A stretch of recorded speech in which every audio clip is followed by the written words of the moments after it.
Ladies and gentlemen, good evening.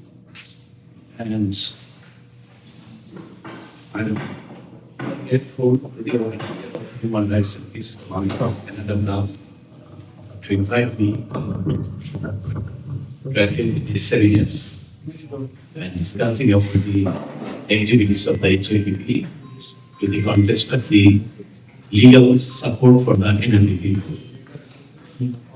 And also I am giving thanks to the people who is, ladies and gentlemen, this organization is a voluntary organization and we works for the people without taking any foreign aid or any money from any source of Bangladeshi people or government or other organization. What we are doing, this is our commitment that we are working for. First question you can ask that why this organization we need. You know that in Bangladesh is not like today.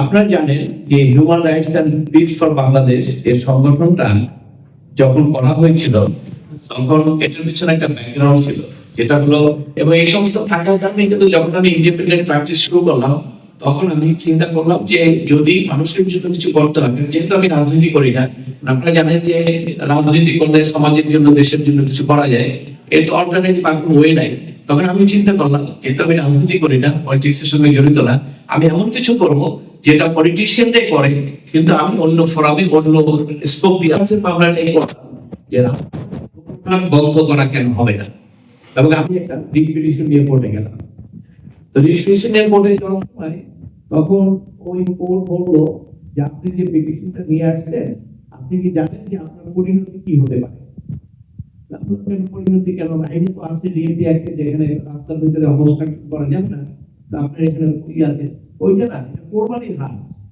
আপনাকে বাইরে specific এরিয়াতে সেখানে বসাতে বলতো যে সব অপরাধটা মনে হয় আমারই আমি অপরাধ অর্থাৎ কি হ্যাঁ বাংলাদেশে গেছিলাম এয়ারপোর্টে এই করেছে আমার পানি দখল করে রেখেছে আমি এখানে ইনভেস্ট করেছিলাম সেখানে ইয়ে করতে পারি আমি মাছ চাষ করছিলাম মাছগুলো ধরে নিয়ে গেছে এবার সব অভিযোগটা বাংলাদেশের লোকজন করে তো এইরকম বেশ কিছু অভিযোগ শুনতে শুনতে আমার মনের মধ্যে একটা খোঁটা লাগলো যে এই যে অভিযোগগুলো করতেছে মধ্যে একটা জিনিস আমরা অন্তর্ভুক্ত করি 16 সালে এটা করলাম যে প্রবাসীদের অধিকার প্রতিষ্ঠা right to আপনার right of the NRB people in Bangladesh এবং সেখানে আমরা দেখবেন যে আমাদের রশিয়ার ওখানে আছে এবং আমাদের ওয়েবসাইটে আমাদের যে ইয়েটা আছে সেখানে করা আছে এরপরে আমরা প্রবাসীদের নিয়ে কাজ শুরু করলাম এখন প্রবাসীদের কাজ কিভাবে আমরা করবো কিভাবে এড করবো আমি তো আপনাকে চিনি না আপনার একটা সমস্যা আছে আপনিও আমাকে চিনেন না তো সলিউশন কিভাবে হবে যোগাযোগ তো লাগবে এই কমিউনিকেশনের জন্য আমরা চিন্তা করলাম যে প্রত্যেকটা দেশে প্রবাসীদের সংগঠিত করে human rights and peace for বাংলাদেশের শাখা করতে হবে শাখা করলে সেখানে একটা কমিটি থাকবে 5-10 জন এই 9 পয়েন্টস আপনাদের সামনে একটা কাগজ আছে দেখবেন 9 দফাটা যদিও আইনটা তো আরো বড় তারা করবে সবকিছু ঠিক আছে দরকার হলে গভর্নমেন্ট যদি আমাদেরকে ড্রাফট দিতে পারে ফুল ড্রাফট সেটাও আমরা দিতে পারবো কিন্তু আমাদের একটা প্রাইভেট আইডিয়া আমরা এই 9 পয়েন্টস এর মধ্যে দিয়েছি যে কিভাবে প্রবাসী ট্রাইব্যুনাল গঠন করা যাবে সেটা আমরা বলেছি যে একজন প্রবাসী যেখানে থাকুক সে ব্যক্তিগতভাবে ইমেইলে অথবা এসএমএসে অথবা সাদা কাগজে বাই পোস্টে যে কোনো জায়গায় যদি উনি একটা দরখাস্ত করেন যে আমার অমুক জায়গায় আমার প্রপার্টি দখল করে রাখছে অথবা আমার অমুক সম্পত্তি অমুক বিজনেস দখল করে রেখেছে ওইটাই হয় মামলা এবং সে মামলাটা ট্রাইব্যুনাল অ্যাকসেপ্ট করবে উইদিন 15 ডেজ তাকে নোটিশ করবে যে এইটা দুই পক্ষকে আপনাকে করবে তাকেও করবে 15 দিন পরেই আপনাদের একটা শুনানি হবে আপনি কি কানাডা থেকে যাবেন ওখানে না সেটা আমরা বলেছি বর্তমানে যদি সে আসতে চায় আসবে যদি সে না আসতে চায় তাহলে এখন জুম মিটিং করে ডিজিটাল সিস্টেমে তার সমস্যাগুলো সেগুলো যদি রিয়ালাইজ না করে সেগুলো যদি সমাধান করা না হয় তাহলে আজকে যে হতাশা প্রবাসীদের মধ্যে এই ফার্স্ট জেনারেশন থার্ড জেনারেশনে যে যাওয়া হবে সেটা হলো বাংলাদেশ থেকে তারা বিচ্ছিন্ন হয়ে যাবে কিন্তু আপনি আমি নিশ্চয়ই সেটা চাই আপনি আমি অবশ্যই চাই আমার পরবর্তী বংশধর যারা বিদেশে আছে হতে পারে ভাই বোন, তারপর দেশের সঙ্গে তার নারীর যে সংযোগ সেটা থাকুক, এবং দেশের সঙ্গে নারীর সংযোগ থাকলে সেটা বাংলাদেশ উপকৃত হবে। সেই জিনিসটা কিন্তু আমরা মনে করেছি যে এই সংগঠনের মাধ্যমে প্রবাসীদের কিছু সহযোগিতা এবং সাহায্য করা। এবং আমরা যেটা দেখেছি সেই এখানে আপনার human rights and peace for Bangladesh প্রথম আমি যখন কানাডা থেকে ছিলাম, যেমন একটা সোর্সে আমাদের আলিমুল হায়দারি ভাইয়ের সঙ্গে আমার কথা হয়েছে, ওনার সঙ্গে আমি বসেছি। আমেরিকা পাশের বাড়ির সঙ্গে তাদের একটা গন্ডগোল আছে, জমি জমা নিয়ে একটা মার্ডার হয়ে গেছে।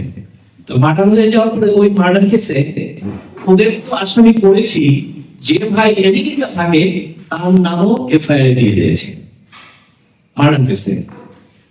তো এইটা আমি যখন আমেরিকাতে আসছি, আমি একটু ফ্রি কনসালটেশন করতেছিলাম, তো এক ভদ্রলোক আমার কাছে এসেছে যে ওনার এই প্রবলেম। আমি বললাম আপনাদের সব কাগজপত্র দেন, তারা একটা রিপোর্ট দিল যে সে ওই সময় আমেরিকা ছিল। তো আমেরিকা ছিল, আমি কি করলাম, মামলার পার্সেন্ট হয়ে গেছে। তখন পুলিশ আইজিপি তাকে বললো যে এই মামলাটা পুলিশ তদন্ত করে 30 ডেজের মধ্যে তোমরা রিপোর্ট দিয়ে দাও। রিপোর্ট দিলে ওকে তো ভালোভাবে দাবিটা উঠতে হবে, এবং সে ওঠানোর দায়িত্ব হলো আপনাদের উপর। শুধু এইচআইপিপি কানাডা ব্রাঞ্চ ওনারা করলেই হবে না, এটা কানাডাতে যারা আছেন বিশ্বের কানাডা সমাবেশী সবাইকে ঐক্যবদ্ধ করতে হবে, সব জায়গায় কাজ করছে। আপনারা দেখেছেন কয়েকদিন আগে নিউজে, আমরাও এটা অবশ্য সমর্থন করেছি। আমি আমেরিকাতে আমাদের স্টেবিলিটি আমি বলেছি এটা। We want to take this chance and thank all of the media, including the multiple TV channels, newspapers. Pour leur participation, et je remercie tout le monde ici, tous les représentants de la communauté qui sont venus ici pour participer. Merci beaucoup. At this moment, we want to ask, please join us in welcoming longtime community senior leader and community advocate, Chief Advisor, le chef advisor pour les...